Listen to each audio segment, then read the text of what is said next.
it that you would like to be more powerful as far as interviews are concerned, group discussions are concerned, you are going into an interview, an interaction wherein you have a certain objective, and you are also trying to meet the expectations that the other person has from the people that he's or she is trying to select. These are the kind of things that I'm going to share with you, which I wish I knew when I was preparing for interviews when I was your age.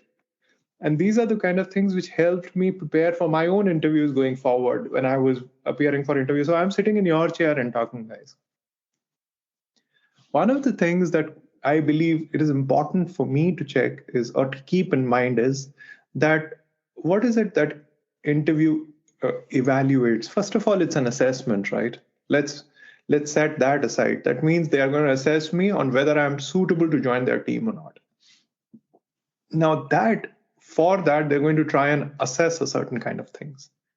One of the first things that they'll try and assess is what we call personality. So now this personality bit is, in this context of assessment, it's about whether your personality fits into my organization, whether you connect with the culture of this organization, whether you are powerful and you are engaging sensitively to this organization or not. See, communicating powerfully and being attuned to re-accommodate the cultural fit are two different polar extremes. So what we are talking about is you as a fit within the organization, how natural is it? Number two, it's about, of course, knowledge and skills, abilities and competence. But they also come from so many different spheres. It comes from your training, it comes from your knowledge, it comes also from your experience. And how well and how naturally, with how much ease, are you able to share those on the table? So notice the idea which is important is not perhaps as much as what's going on as far as your head is concerned, but how much in this particular way of assessment, the focus is on how natural or how available it is to you when you are with people. For example, I'm reminded of Karan's example. When Karan his chariot is stuck, then a lot of the skills were not available to him. So here it's a question of whether your skills and knowledge and thinking is available to you when you are in this setup. So once again, being at ease, being naturally powerful, is confidence, a little calm, comfort, self-assurance, expression which is slow. So I think it's an invitation to not really rush through and speak too fast, but then some ability to do some analytical thinking, critical thinking. When you have an exam question in front of you, are you dividing that question into small pieces? Are you dividing that situation into pieces that you can tackle, compare, and choose and decide upon individually? Are you discussing various pros and cons? Are you analyzing analytically and critically to arrive at the best possible problem solving? And are you articulating it powerfully? So how I assess and how I believe, majority of assessment of analytical and critical thinking is going on in interviews is as follows. One, there will be a few case studies, very different from what you've discussed in marketing classes, etc. So they'll give some interview case studies. Then this is an assessment of you, whether your answer or your assessment is coming out as a unipolar single solution, or are you representing various possible points of views and analytical division of, like, for example, how can we talk about interviews? The way to answer could be given analytically in as follows ways. I mean, this is the way in which analytically, if I was to try to break it down, one point of view is how to make this individual powerful. So how can I work on his mental makeup, his internal strength, so that the person is powerfully and at ease when he is representing himself? And on the other side, broken separately, is his skills, competence, analytical thinking, which is actually about knowledge and how he's preparing for an interview. So one is actually more outward, one is more inward. I've broken it down. It may not be the perfect example, but this is possible to do in most of the scenarios. If you can actually divide the scenario into small pieces and then examine them, what are the pros of covering this, how much emphasis is needed, and then see if you can arrive at a problem-solving solution. interview is also an assessment of your expression, clarity of thought and expression, and how comfortable are you in relating to another human being what you're trying to communicate. Which means that are you keeping pace with the other person's understanding of what you're expressing? And also, are you sensitive enough or are you trying hard enough to understand what the other person is saying? So there's no harm in actually checking what the other person has asked you if it's not clear to you, because that's a part of powerful communication. But it is also what they are assessing is how clearly you express your thoughts. Are you powerfully present to the conversation itself, or are you tuned out? Are you more nervous and you're not able to tune into what is being spoken about, or what is being talked about? But one of the most powerful things, and I suppose it will continue to grow as your level of interviews grows, as you finally are appearing for interviews at business leader levels or vice president levels or CEO levels, is your ability to bring your vision, your optimism, your attitude, these kinds of things, these three things, to the interview question. That means, why should we hire you? This question is not answered from the point of view of what is my skill. It is answered from the point of view what is possible for the organization that you should hire me. You have no clue how committed I am to creating this in your organization. That's why you should consider hiring me. So you are now bringing vision. People often think that promotions happen because of your past performance. I did very well, so I am automatically due for my next promotion. It should happen. It's a completely different and a wrong assessment. You see, promotions happen based on what your team leader believes you can bring to the next position. So what is possible if you were promoted? So your work is to envisage what's possible and bring commitment to that. If you're able to have a conversation on that, then that's the way that the further interviews going forward will take place. But today, at least, when a question is asked, why should we hire you? Think about, why should they hire you? Not what are your strengths directly. You see, it's first about what do they need from me? What could I add? What value could I add to them? Right? And when I'm thinking about what value to add, people often miss, particularly in the beginning of their careers, one of the most important values that you can add, one of the most important things that you can bring to a company is your powerful attitude, which means energy, enthusiasm, optimism, discipline. Can you bring your attitude? So can you bring your commitment? Competence is one thing, but if you bring your attitude, competence can be built, skills can be added, knowledge can be given to you even when you're working for the company, but attitude cannot be often transformed that easily. So can you reflect and demonstrate that you're really excited, committed, enthusiastic, and energetic about what is possible if you join the organization? Now, shallow is not okay. So you will need to substantiate it with, of course, competence and ability. But I'm saying this part sometimes beats competence. If you can demonstrate authentically, now that's an important piece. In an interview, genuineness, authenticity, and coming from your own truth is critical.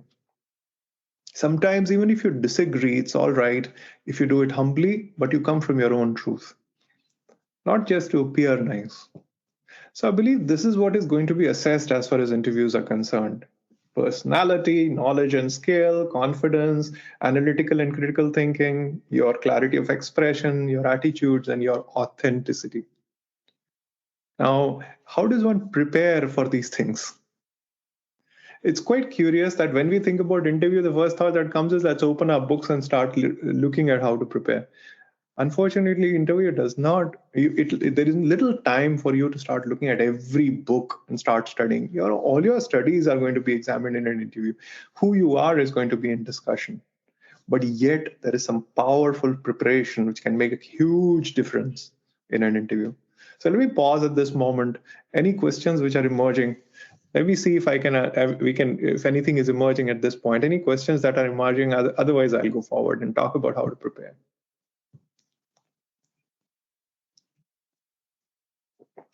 Are you guys still awake? Yes, sir. Got it. Go ahead, please. Sir, this is Satyanarayana here. Yeah, Satya, go ahead, please.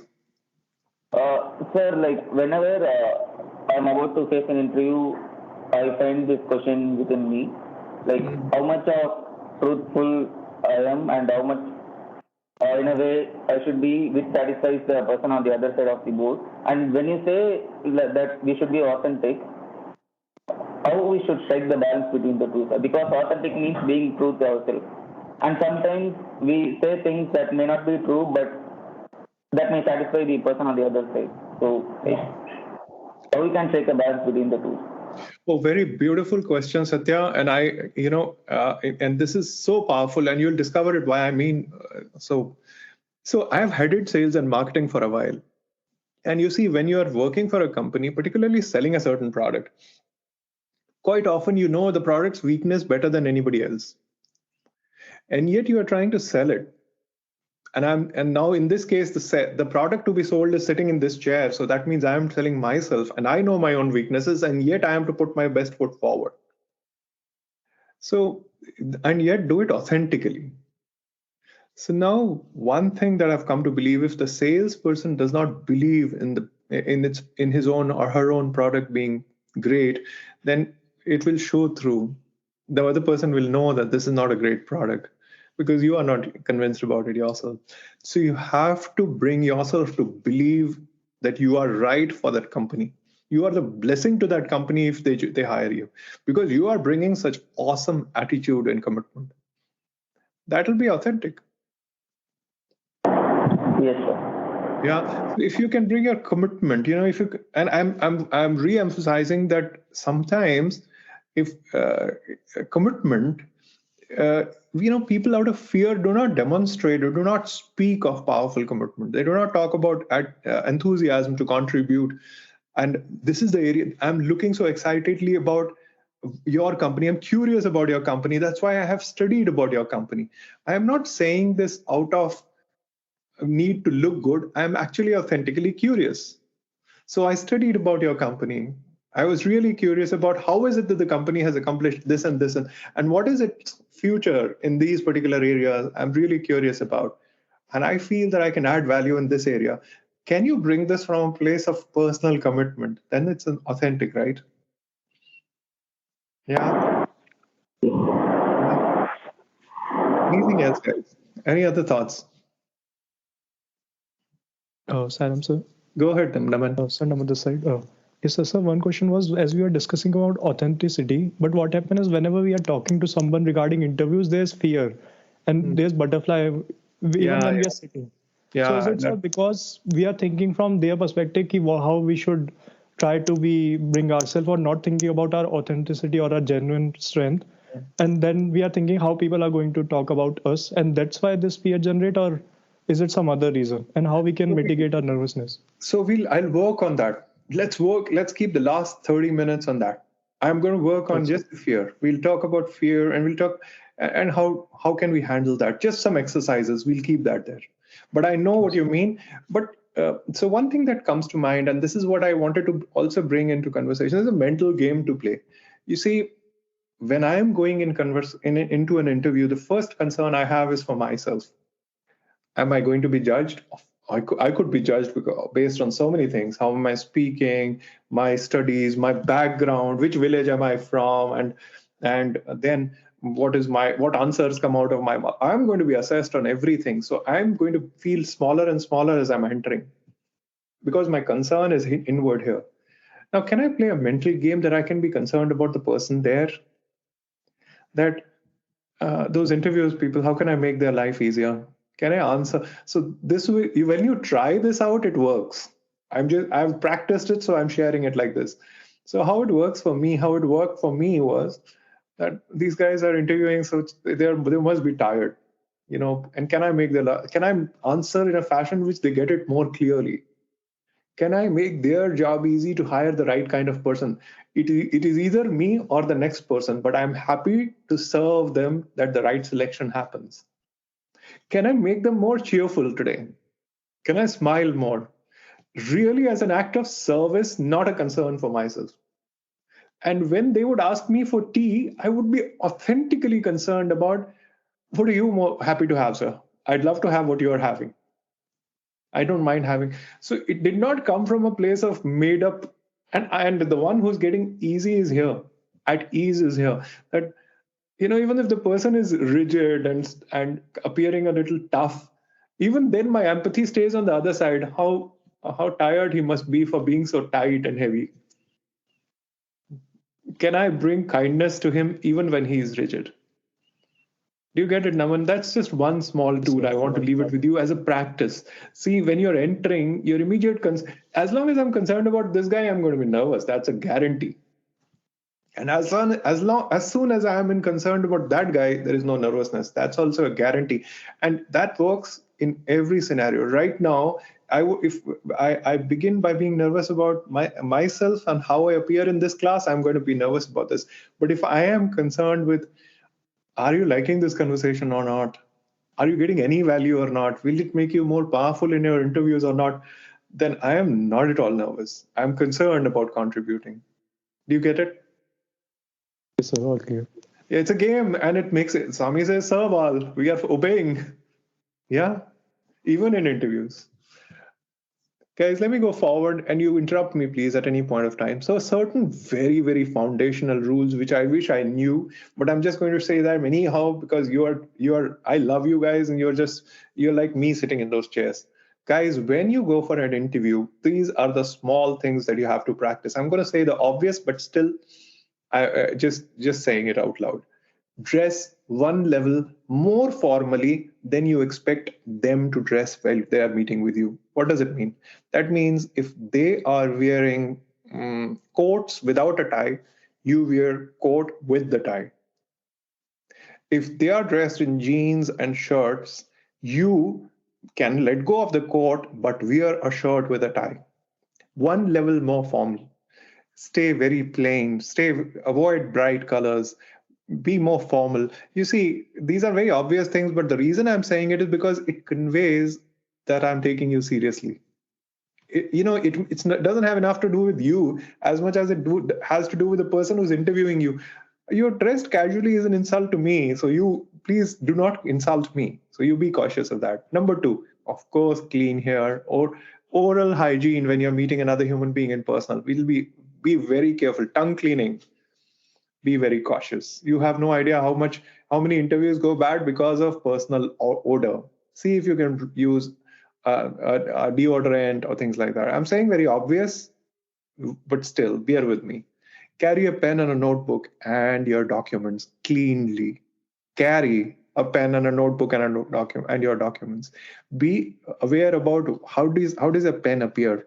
How does a notebook appear? Are you appearing in integrity as far as your material is concerned? That means, are you orderly? Be slow, carry them confidently. Eat before the interview, but a light meal. Do not go empty stomach. If you go empty stomach, you're likely to be more nervous. Start early. You cannot be late for an interview. Do not permit yourself to be late for anything, but not for an interview. But do not enter more than 15-20 minutes before time also. You be like 10 minutes, 15 minutes early. Otherwise, just wait outside the building. I'm talking about because it's now going to be physical interviews time soon enough. Just before you enter, breathe deeply, bring a lot of oxygen into your blood. Because once you have oxygen in your blood, your heart is not working hard. You're much calmer. Sip a little water before you enter. If your throat is dry, under pressure, it will get more dry. Turn off your phone, not in vibration mode. Do not have it in your hand because it will distract others, if not you. Do not have the phone in your hand. Put it in your pocket, put it in your bag. Turn off your phone. And before you open the door and enter the room, smile. Because when you enter, a residual smile will be there on your face. And that smile makes all the difference. You will be surprised that there is research actually saying that people who smile more are more likely to be hired. You can actually search it out. And now for the posture. This makes all the difference. See if you can have your back absolutely straight. Bring a straight back, but relaxed, pushed back shoulders. And I'm really tempted to remind you of how you act when you're acting Rama in drama in the university. When you're acting as Ram or Krishna, there is a certain perfection in that postures. See if you can bring a tinge of that in yourself when you're showing up in an interview room, and then make it relatable. I'm not saying act as if you're in drama, but bring that to an interview room as a professional. Notice how it makes you feel. You'll be surprised how much confidence your posture adds to you. Straight back, and sitting also with straight back. Do not slouch, and thank before you leave with a smile. They are going to rate you after you leave. So that's the time to be at the best. Also, watch out for your postures. See, notice, um, it's not just important to be confident, it's also important to peer confidence. And your posture not only adds to your feeling confidence, also adds to communicating confidence. So see if you can actually stand absolutely straight before you open the door, and enter. As or if before you turn the camera on, because that'll leave you feeling confident, and it will convey confidence even if you are not as straight as once you're in the room. So do it before you enter. And if you want to know more about it, you can watch the TED talk of the Harvard professor Amy Cuddy, who's talking about the power pose before the interview. So take a power pose before the interview. There's a very powerful TED talk which is about postures, and convey that. Sit and stand with back straight. Communicate, shake hands firmly, but do not take the juice out of their hand. Don't suck it so dry, don't hard. Do it so hard that their hand is squeezed. Do it warmly with affection and respect. And these are just some obvious things, but I just still wanted to get them out of the way. Now, some more, but just for you to remember, so that you practice them. You see, these are the things, as you practice now, they will show up unconsciously later. When you're having a conversation, see if you can make an eye contact. See if you can wait to be offered a seat, but not like as if you're a waiter standing and you will not sit down. Make your presence felt, but wait to be offered a seat.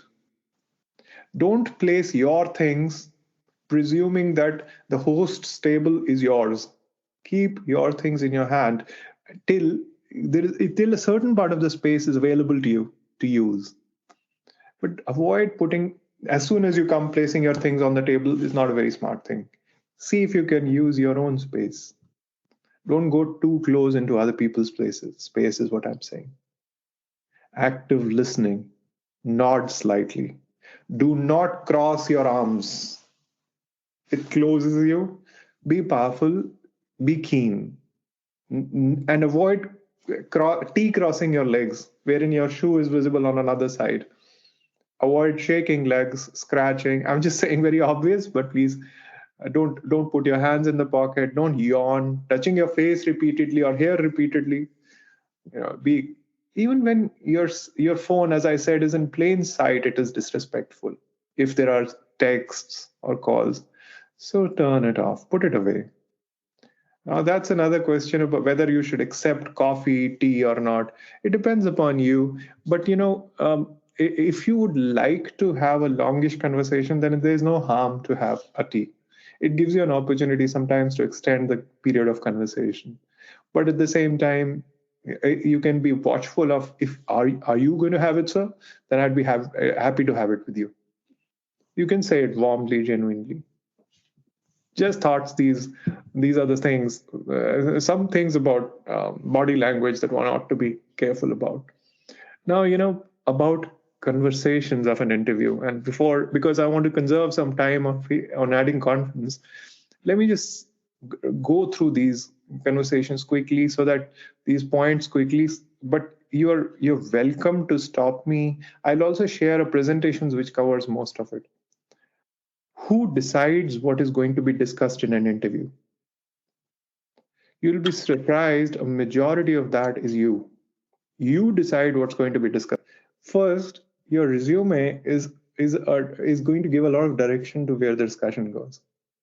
So bring as much of your extracurricular, as much of your interests, as much of your projects in you, and as much of the direction that you want them to take on your resume. Your resume are always held back. As far as SSSIHL resume are concerned, you're filled with so much humility. The hostile term, which is that hyper humility, that you're trying to really be much more humble than you. Bring your truth of your what's been great about you.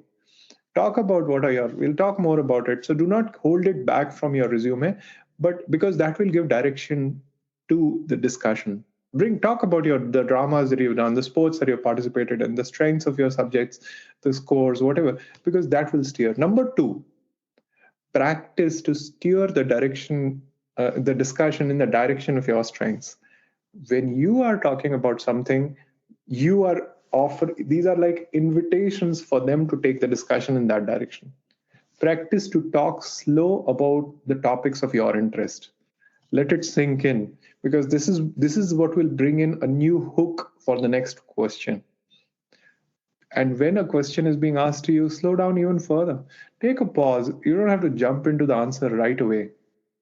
Sometimes there is no harm if you ask, if a ready answer does not come to you, take a breath. You can even ask the person to clarify or repeat the question for you, or you can repeat the question back saying, let me see if I've understood it right. When you're repeating the question, sometimes this extra time gives you a little time to think. And the person may try to repeat the question to you because you've repeated the question and he's trying to clarify it now. That gives you even more time to think. Even if the answer has come to you, see if you can present it analytically in points. There are 3 points that I'd like to say, sir. There are pros and cons, sir. There are different emphasis or A, B, C. You break it down into pieces, and it reflects that you are able to think clearly, analytically, and emphasize powerfully. But don't add preambles like, if somebody is asking you about your strengths, then you're adding preambles that, my friends feel that I'm a good organizer or something of the sort. See if you can come straight to your strengths from a place of confidence and humility. The two are not in conflict with each other. They are actually in unison, because confidence is a reflection of your stand, your commitment. And humility is the reflection of your truth, that we are all great, we are all committed, we are all fantastic human beings, we are all reflection of God, and I'm no smaller.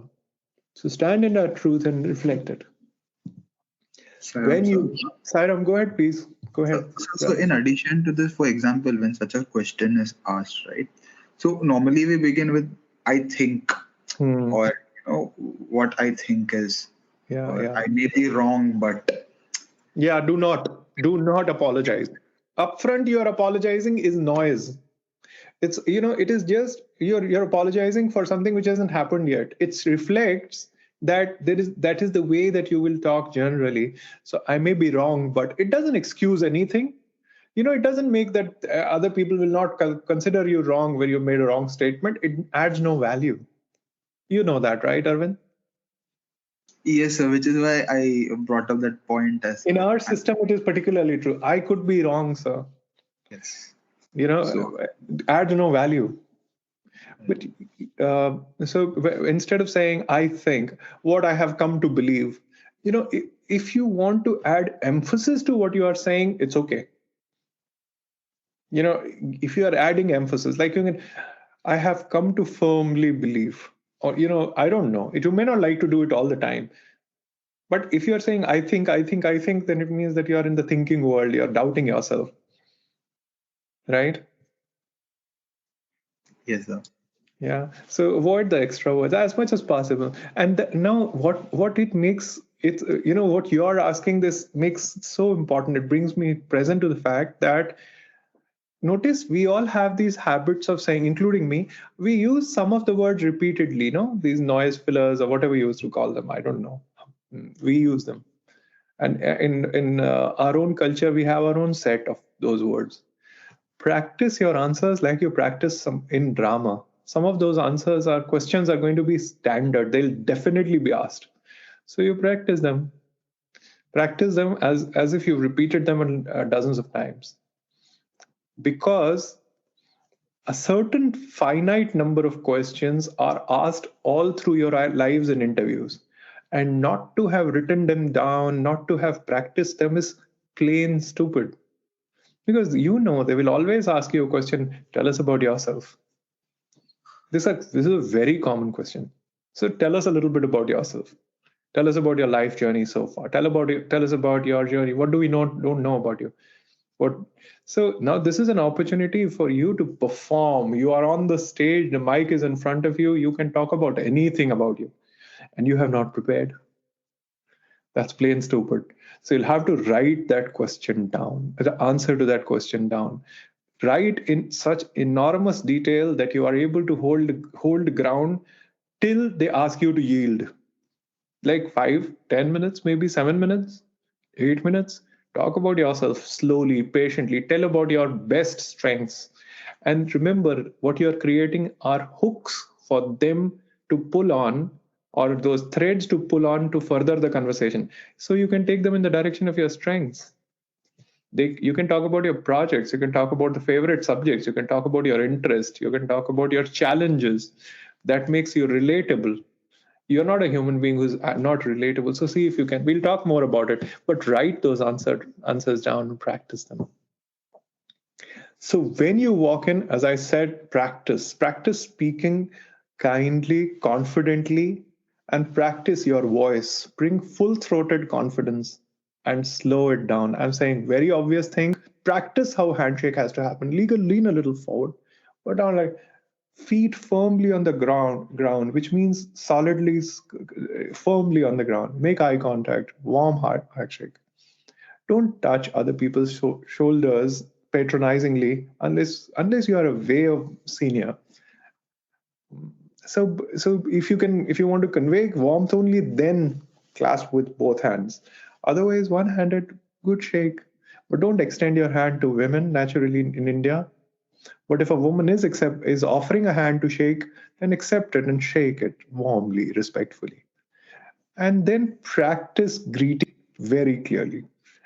Speak your name clearly so that they remember it. See it like I'm Amit.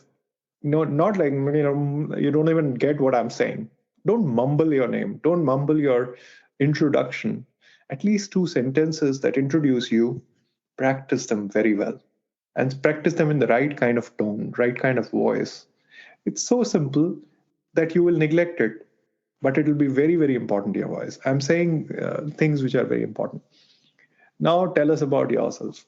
This question, now interview has standard questions. People don't come up thinking about, okay, today I'm going to ask brand new 20 questions. Standard questions are going to repeat themselves all through your life. When they ask you, tell us about yourself, the likelihood of this question being asked is extremely high. It happens in your interviews to the university. It happens in your and job interviews later. You have the floor, you have the full attention. They are most curious about you when you've just come. There is no immediate time limit. You choose what to speak. You have the direction of the future discussion. Bring your life story. Bring humanness. Make it authentic. Talk about your strengths. Sprinkle a few challenges you overcome. And make first, as a preparation for this answer, before you choose what you want to talk about, make the most audacious list of best things about you.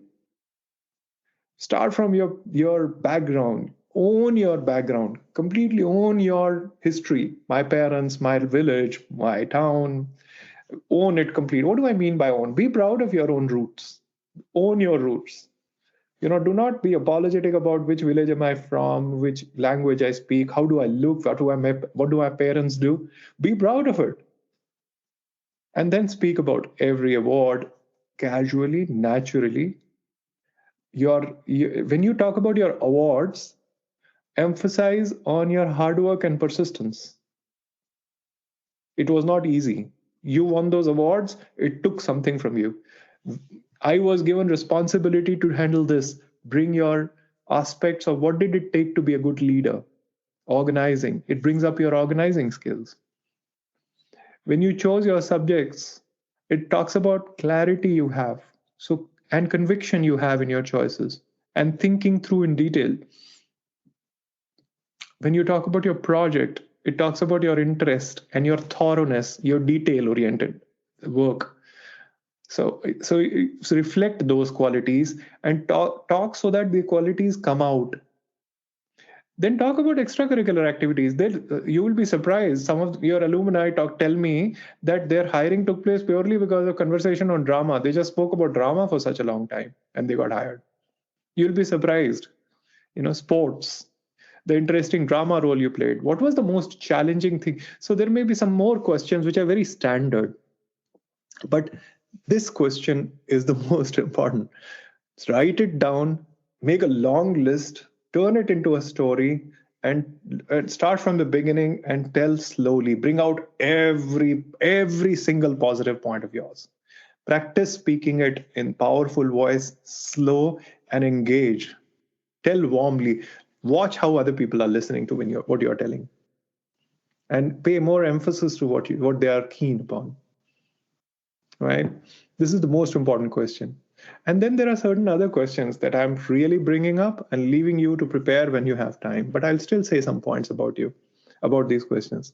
Why do you want this job? Why do you want this job? Really? And what does it say about your interest in my company? What does it say about what you're committed to in life? What are you committed to? What do you want to create as far as your career is concerned? Why do you want this particular job? Why should we? Number 2 question, why should we select you?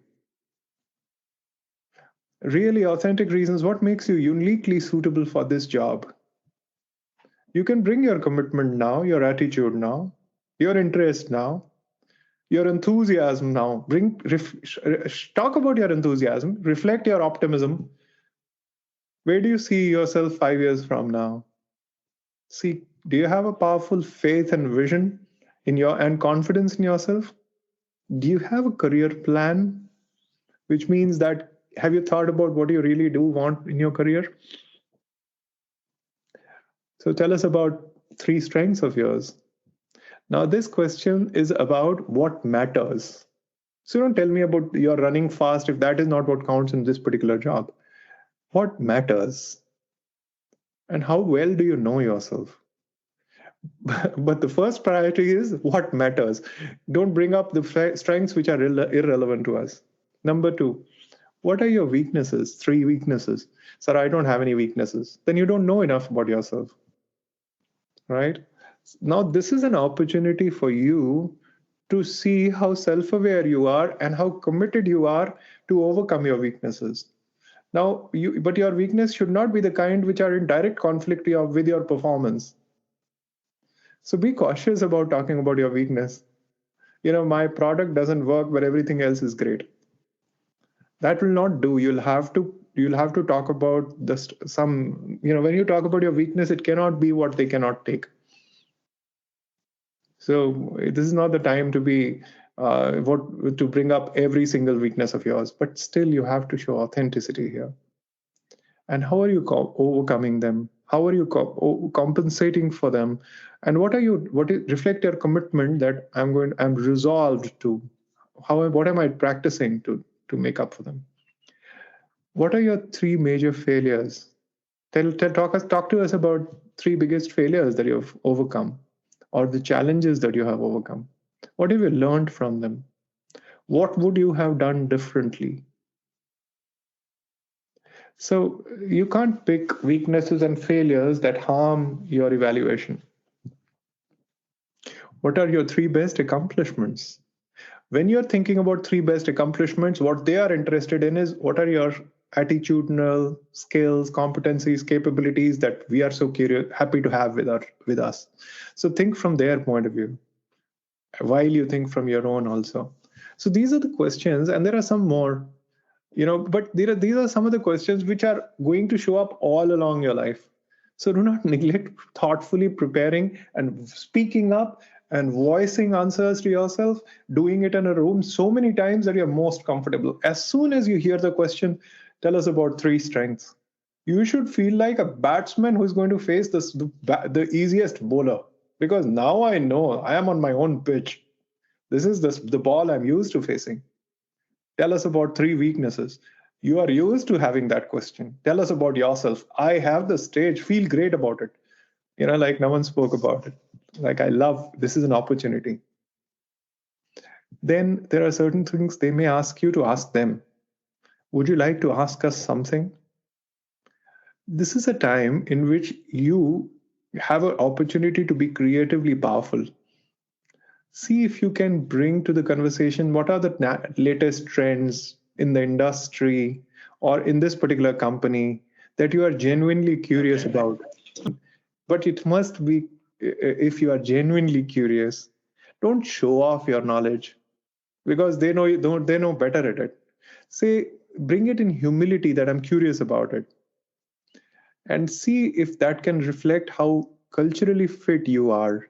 And how, one question that I remember somebody asked, and I admired him for asking that question, is what would enable me to fit well culturally in this organization? What would make me be valued even more? What can I bring that I'll be really valued in this organization? Notice the question reflects the person's commitment. And this is the last thing that is going on. And because right after this, would you like to ask us something? We are going to say goodbyes. And so even right before that, the person has said, how can I fit into the organization even better? Or how can I bring to the organization something that I'd be truly valued for? That makes me think. And it's a powerful question. It says some good things about my organization. Then there can also be, what do you know about our company? Naturally, you can't bring up the bad things about my company. Please do not bring the worst. But you do need to be honest and authentic.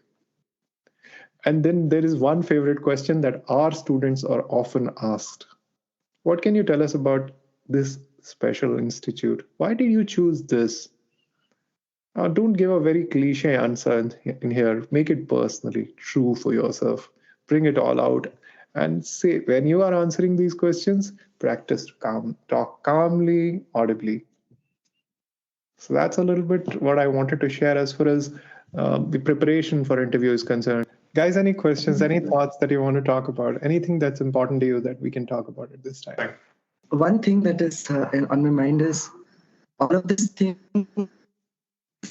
I'm able to understand and internalize to an extent, carry a vision with you, believe in yourself, because there's a recurring thought that probably I am not good enough. The competencies, the skills they want, maybe I do not have enough experience or I do not know the subject well. So there's somewhere, right, you feel you're not, there's a conflicting thought. You feel you can do it, at the same time you feel you're not there yet. Yeah. So how do we negotiate? Yeah.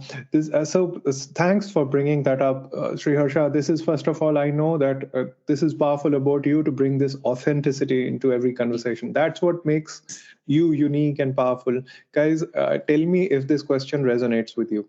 If this applies to you, please put something in the chat. Does this resonate with you? This is a question that is so universal in nature, isn't it? Just raise your hands or let me know. Let Sri Harsha know that this is a question that applies to you also. Say, Sri Harsha, how many people you've represented? Please do support this and be fully present when I say this. The answer is not going to be easy, but it works, and that's what this conversation, this second part of the conversation is about. First thing is, everyone under the sun questions their own self. Am I enough? There could be something that I'm not bringing. I have not that ability. I do not have. I compare. We are made up of our assessments that we are of ourselves and of other people. Comparisons. Am I reassessing myself all the time? How can I be better? I was better yesterday than I am today. Can I bring the yesterday's bestness to today? All of those doubts that we bring, how can I be better? The person is still judging me. I may be still inadequate. If this is present for you, see if you can empathize that this is going to be there for you as long as ego exists. As long as I know my name is Amit, I have ego. So I have no other choice except to empathize with myself for being concerned about these irritating ego-oriented concerns. What about me? Do I look nice enough? Do I look smart enough? These originate from my little ego, that separation of Amitness that I have created within my own personal experience.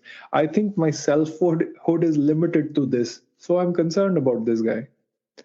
Empathize with your own, if I was to call it, our own humanness or stupidity. Swami would not like us to call it humanness. He says we are not new manava. But what I'm saying is we are not going to be easily free from it. The way to be free from it is to give it a lot of space. I am concerned about myself right now. I am worried. I'm afraid. How am I looking right now? Empathize with yourself and give it a lot of room. Give yourself a lot of space. What do I mean by when I say give it a lot of space? It means give your emotions a lot of time to heal itself, and empathize with them. You can't suppress them. If you are scared, when I'm nervous, if I try to overcome nervousness, it comes out even more powerfully. Have you noticed that? When I'm afraid in front of a mic, if I try to be not afraid, then I'll be even more afraid.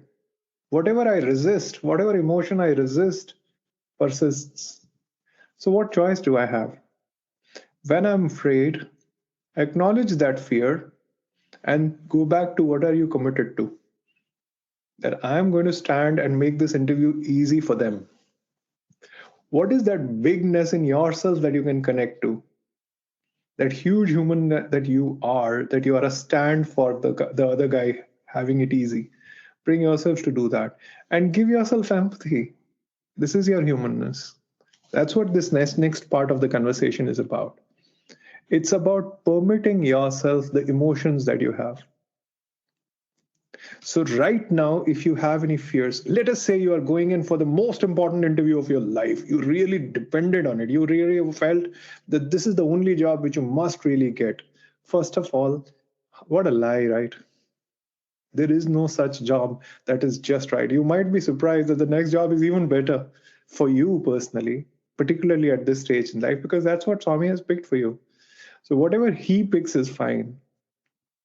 So, but yet, I want you to induce an emotional condition and inviting you to induce such emotional sentiments which occur while you have allowed yourself to mislead yourself into believing that this particular job you have to get, this particular interview is most vital to you. Then what emotions do you have? When you're nervous, what are those emotions that you have? Can you give voice to them? Can you name those feelings? When right now in your chat, can you just word out, verbalize? If you can name it, you can tame it. They say about emotions, if you can name an emotion, you have separated yourself from that emotion. Because I have fear is different from I am fear. You are not fear. You are not afraid. You have fear. As if fear in your company, you're visiting fear. You're paying attention to fear. Fear is present and you are present. As soon as you name that emotion, you've separated from it. You observed it. That's the first thing that I'm asking you to do. So let's walk in a hypothetical scenario. Just type out what emotions do you get when you're nervous, particularly at the time of an interview. Just type it out, guys. Play with this because this is an exercise. This work we are going to do as an exercise, and I need you to be very responsive. Otherwise, this exercise could take hours. But I need you to be responsive. Type it out if you can, please. What emotions are present when you are concerned about how you will come out looking in this interview?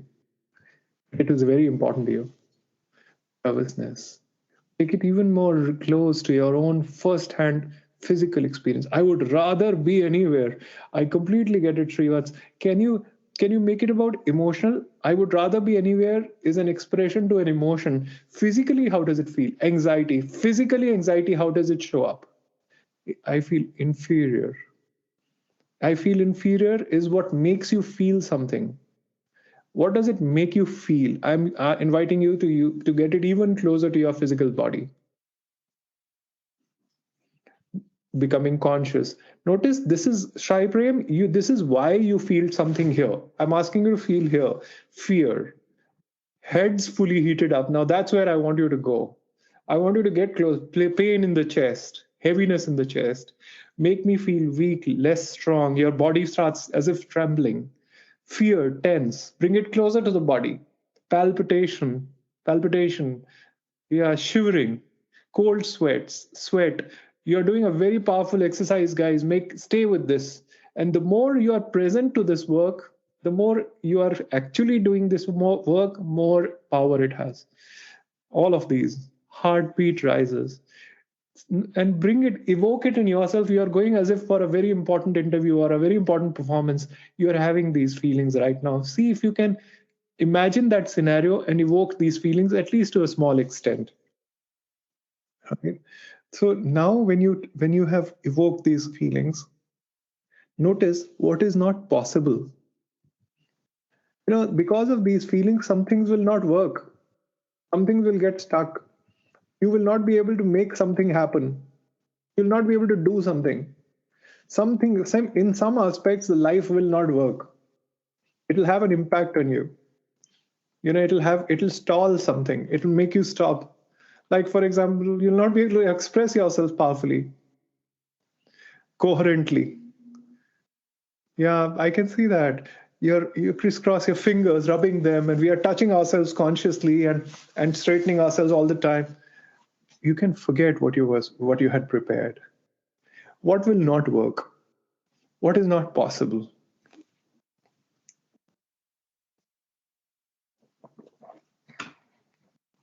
During such a time when you're feeling cold sweats, what does it steal? What possibility does it steal? What are you not able to do? Let's make it more real.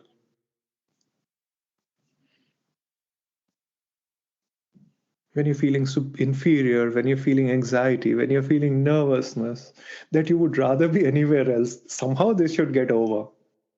And it's like prayer at that time, most ardent prayers. Clear thinking is not present at that time. Not able to think clearly, put your best foot forward is not present. It's not a possibility at all. Concern for another human being is not possible. Best answer is not coming to you. Yeah, your foot is busy. You can't it's busy shaking. Being ourselves as we are is not possible. You are no longer free to be yourself. Give it some more words, guys. When you are feeling inferior, I feel your words right now. I'm asking you to express what does it steal as a possibility? What is no longer possible for you to do? Confidence becomes artificial. It's not available naturally. Your heart aches. Confidence is not, where is confidence? Gone, evaporated. We have no confidence.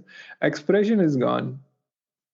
Simplest of the things appear very difficult. The smiles fade, and they are nervous smiles then. We are not authentically, genuinely at ease at that time. We forget even the basics. After we come out, we are going to kick ourselves. So this is not possible. Guys, now the next part of it is for you. Your strengths are stolen from you. Now what we are going to do is, I'm going to ask you I'll also use your own words to evoke those feelings in you, and I'm going to invite you to feel these feelings fully. We are going to turn the table upside down. So far, what happens is when we have some negative emotions like fear, nervousness, what we do is we try to get rid of them somehow. Oh my goodness, this has arrived again. Go away right now. Important stuff happening here. Now we are going to do that. We are going to fully feel it fully. And I just want you to play with me. Let's see what happens. All right. And I'm going to invite you to evoke them very powerfully again and again, and then feel them fully. So here you go, guys. The very important interview happening for you. And you are feeling afraid, and and the guy is very, very tough, and he's really looking in your eyes and he's trying to judge you. What joker is come in front of me? You feel nervous, you feel inferior, you feel anxiety, you feel a lot of nervousness, very conscious of yourself. Even my appearance is not okay, my English is not okay, my knowledge is not okay, my background is not okay, my shoes are not okay, something is not right. You feel completely getting misunderstood. You need help at this time. Your head is heated up, you're filled with fear, your chest is in pain. If you're not having eye contact, you want to escape, get out of here somehow. You're feeling weak, you're feeling less strong, hyperventilating, afraid, tense, palpitations, cold sweats, rubbing your hands. I am inviting you to feel the feeling fully. Permit yourself to feel this feeling. Allow it fully. Allow these feelings. Lovingly recognize these feelings. Do not judge them anymore. You are entitled to your own feelings. Empathize with yourself. Give these feelings right to stay. Grant them being. Stop trying to do something about them. Stop trying to change them or fix them. Give up resistance to them. Feel them fully. Be okay with these feelings. Be okay with having these feelings. Stay with these feelings. Sit with them. Stop trying to make them go away. These feelings are there. Notice them fully. Own them. Choose them. Don't look away from them. Let them flow over you. Be with them. That means they are there. Allow them to be there. Sit with them. Embrace these feelings. Accept them fully. Do not allow yourself to be sucked into them, but do not avoid them at all. Stop trying to solve them. Do not invalidate these feelings or justify them. Do not blame yourself or others for these feelings. Do not blame yourself. You are entitled to these feelings.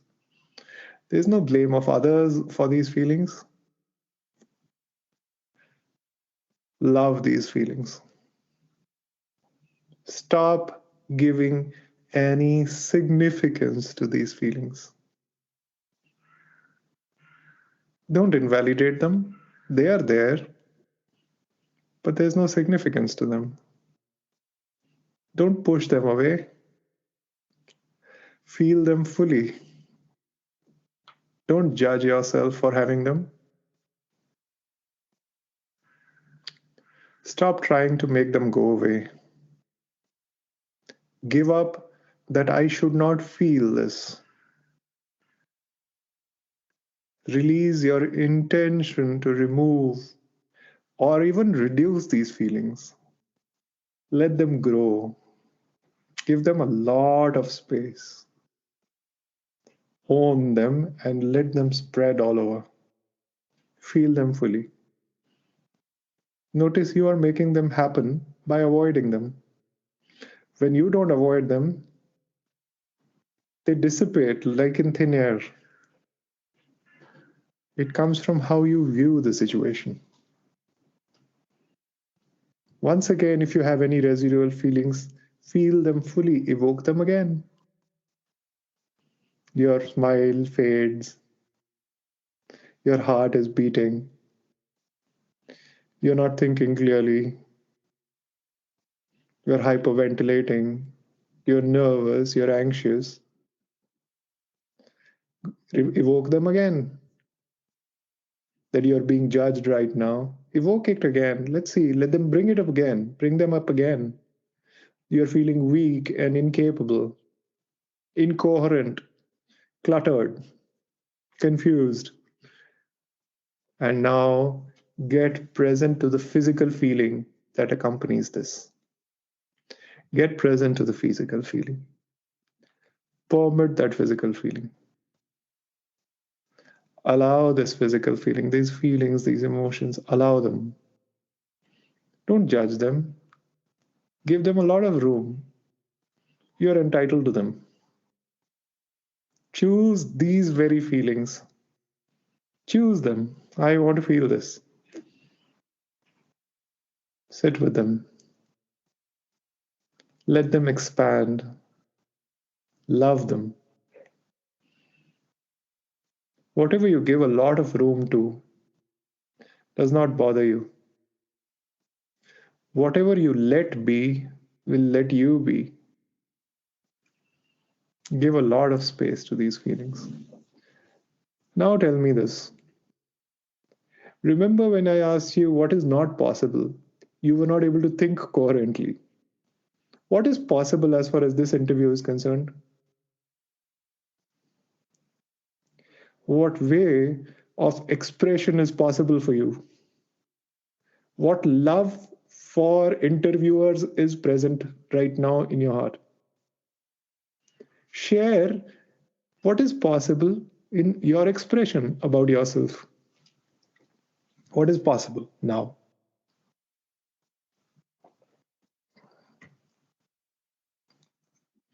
Type it out, guys. What is possible?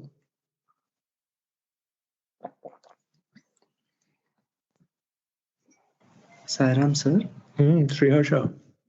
If I may speak, because I don't type this feeling out.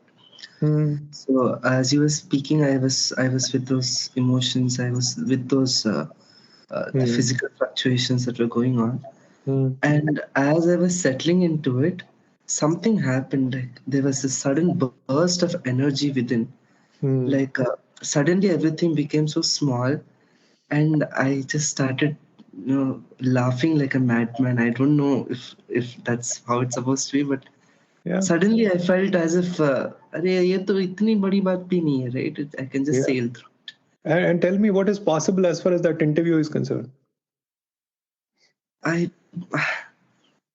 Nobody can put me down until I give them the permission to do so. Yeah, so and you don't need logic. You don't need. There is no logic to this. There is no perfect logic to this. Also, hai na, Shri Harsha. See, yes.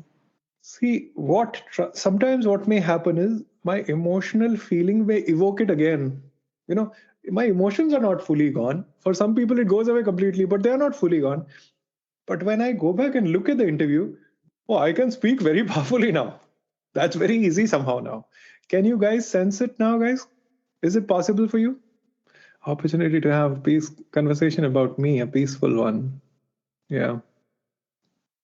So guys, all our emotions are made up of our resistance. Negative emotions are made up of our resistance. I am not interested in why they were evoked. You noticed you were telling me first why you are feeling so nervous, right?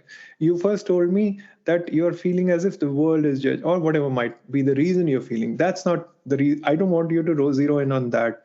What will work is if you zero in on really the first-hand experience of it. Bring it very close to you and give it a lot of room. Notice how spacious you are. Are you ready for more? When you're having an emotion that you don't want to have, then be willing to have it and it's gone. Give it a lot of room, which means empathize with this guy for having it. Don't judge yourself for not for having that emotion. Then it is gone. Then it doesn't even is not even there. Emotion is made up of resistance. Now the next part.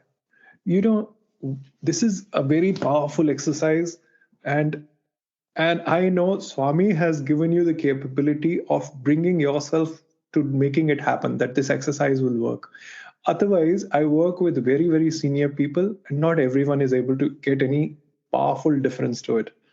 But some of them who are able to be successful, this exercise, it's not my creation. None of this is my creation. They have been created by more powerful people, really spiritually good people. But if you are able to do this exercise for yourself, then something very remarkable is possible for you. Really remarkable. And what we are talking about is shifting Not what I do, but my being. That means, who am I that I am doing this? Transforming who is showing up in the face of this situation. We are going to transform this. We are going to shift it. What does it take to shift it? That, notice that that I show up sometimes powerfully in same circumstance, and sometimes powerlessly in the same circumstance. I am going to transform who I am being in that scenario. And we're going to do an exercise for that. And just stay with me and just keep following the instructions that I give. Number one, allow your heart to lead. This is not a mental, logical intelligence exercise. Allow your heart, your spiritual heart, your loving heart to lead you through this exercise. And then you can get some powerful and remarkable clarity through this exercise. Number two, be willing to sit with the questions that I will ask you without answers. It's better if you set aside any answers that show up from these questions. But keep asking these questions. Keep looking at yourself through these questions. Set aside any logic, thinking, intelligence which throws answers to these questions. Recreate the questions again and again for yourself in the time that I give you. One question at a time in your mind. And keep looking at what emerges as you sit with these questions. The answers are not what we are looking for. Questions themselves are powerful. What will show up as a way of being is not verbally expressible, but it makes a huge difference. So give space to yourself as you examine these questions. Go very slow. Bring yourself to stillness as you examine these questions. First preparatory step is also to allow your heart to lead. Second step is see if you are willing to be the reason for whatever happens, which means responsibility, willing to be the cause of what happens in your life. If you are willing to take responsibility for what happens, whatever happens in your life, you know this context. We have created this in self-development. Now, tune in to Swami. Take a moment to tune into your own heart, the seat of your own self being pure love. Tune into Swami. Tune into love, peace, truth, service, and courage. Whatever are your values, tune into your heart. That's the seat of your being. Now stand in the spaciousness that Swami is, pure, accepting love that he is. Stand in him as if the space that you're in him. Close your eyes gently and experience it fully. You as if are in the space that Swami is. And that space provides you unconditional support, unconditional love, unconditional safety of expression. You can say anything, you can be anything in this space. This space is a pull for all potentialities that you are. Everything is possible for you to be here. Acknowledge yourself as a huge person. Look within yourself and discover, find that huge person that you are. Notice the spaciousness you are, the big person, the grand person that you are. Slow yourself down. Be with the questions that follow. Don't answer them. Set aside the answers that show up. Recreate the questions again and again in your mind. So the first question, who are you being called to be? I'll say that again. Who are you being called to be? Who are you being invited to be? Which ways of being are you being invited to grow in, grow towards? Don't look at this question from logic. Who are you being called to be? What kind of a human being?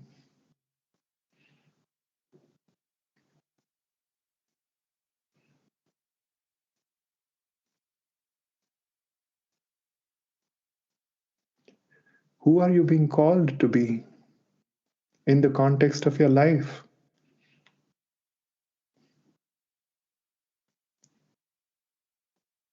Who are you being called to be in the context of your career?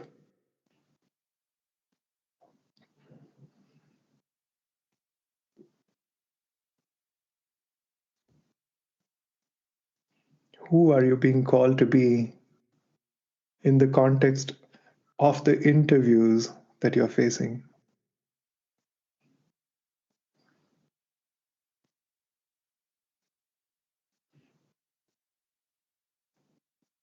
There may be a certain ways of your being, certain ways of your own ways of being that you may be called to release.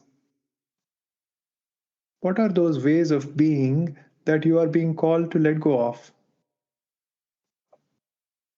Which ways of being have you been unwilling to let go of?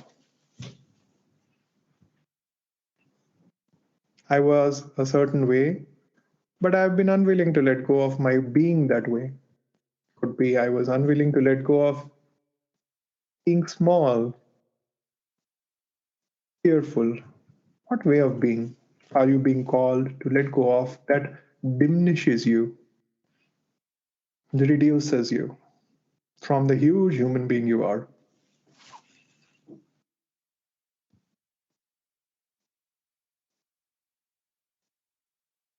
What new ways of being are you being called to introduce into yourself, to grow towards?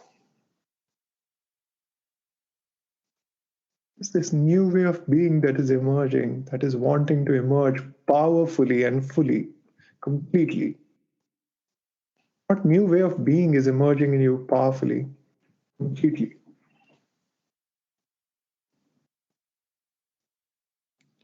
What is wanting to be let in into your own way of being? Let it in. Own it.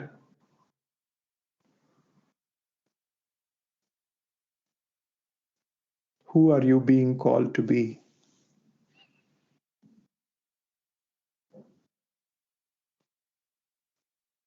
Next question. What wants to happen?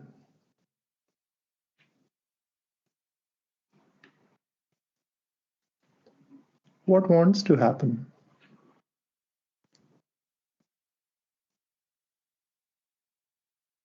What is possible if you answered the call?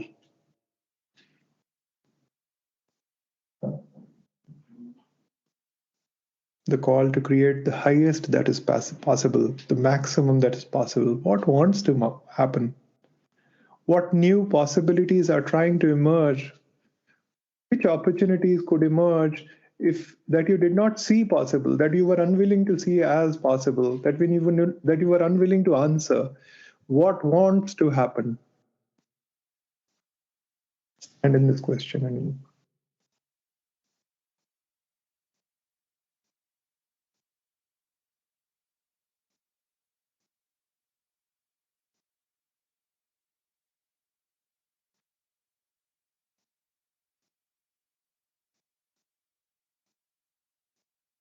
what wants to happen through you?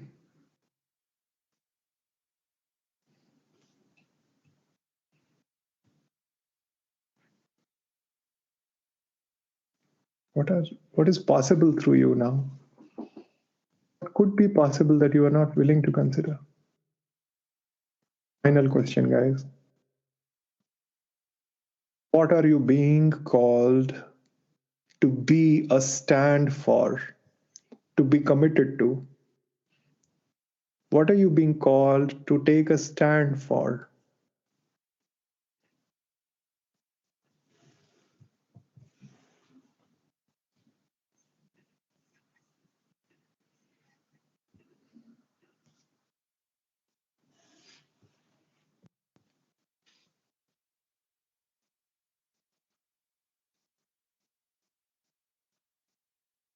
What are you being called to take a stand for, to be committed to?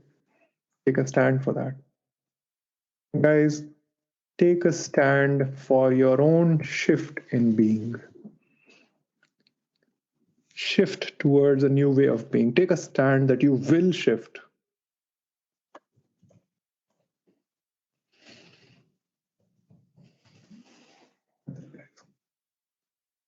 Give yourself time and space as you work in this exercise.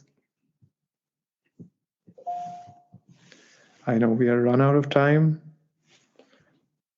So as far as this work is complete, I am complete as far as today's work is concerned. I hope today's meeting and today's class was useful for you. Today's interaction was useful for you. I hope this work was useful for you. I'll share this written presentation with Sir for him to send it to you. Thank you so much. Sairam. Thank you so much, Sairam. It was one wonderful session. Thank you. Praveen sir, I am complete.